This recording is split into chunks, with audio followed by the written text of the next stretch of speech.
জগদ্ধাত্রী ধারাবাহিকে এবার বিস্ফোরক টুইস্ট। ঋষভকে তুলে এনে এবার বিয়ের পিঁড়িতে বসলো দুর্গা। হ্যাঁ বন্ধুরা, জগদ্ধাত্রী ধারাবাহিকে একদিকে চলছে শত্রুদের ষড়যন্ত্র ও চক্রান্ত, আর অন্যদিকে চলছে দুর্গার জমজমাট প্রেম। শত্রুরা একের পর এক চক্রান্ত করে জগদ্ধাত্রীকে এই গল্প থেকে সরিয়ে দিতে চাইছে, আর এই শত্রুদের লিস্ট অনেকটাই বড়। আর এই লিস্টে আছে তুষার তীর্থ তলাপাত্র, তার একমাত্র ছেলে টিটু এবং তাদের বিশ্বস্ত চামচা লিলিপুট।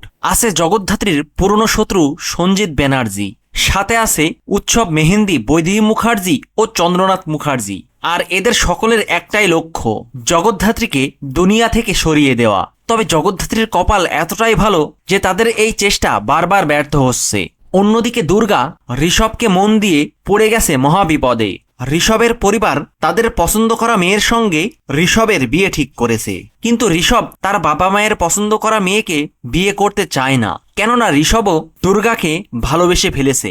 ঋষভের মনে দুর্গার জন্য ভালোবাসা সৃষ্টি হয়েছে, আর তাই ঋষভ পড়ে গেছে দ্বিধাদ্বন্দ্বে। সে কি করবে কিছুই বুঝতে পারছে না। তবে দুর্গা তো বুঝতে পেরেছে যে ঋষভও তাকে ভালোবাসতে শুরু করেছে, আর তাই দুর্গা এবার নিজেই চমকপ্রদ এক সিদ্ধান্ত নিয়েছে।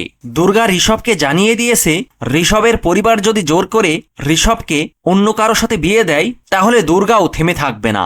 দুর্গা ওই বিয়ের মণ্ডপ থেকে ঋষভকে তুলে আনবে, আর ঋষভকে তুলে এনে দুর্গা সবাইকে চমকে দিয়ে ঋষভের সাথে নিজেই বিয়ের পিঁড়িতে বসবে।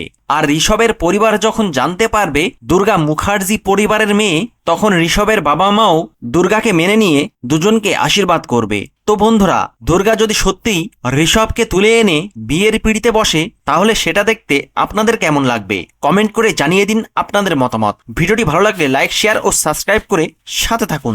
ধন্যবাদ।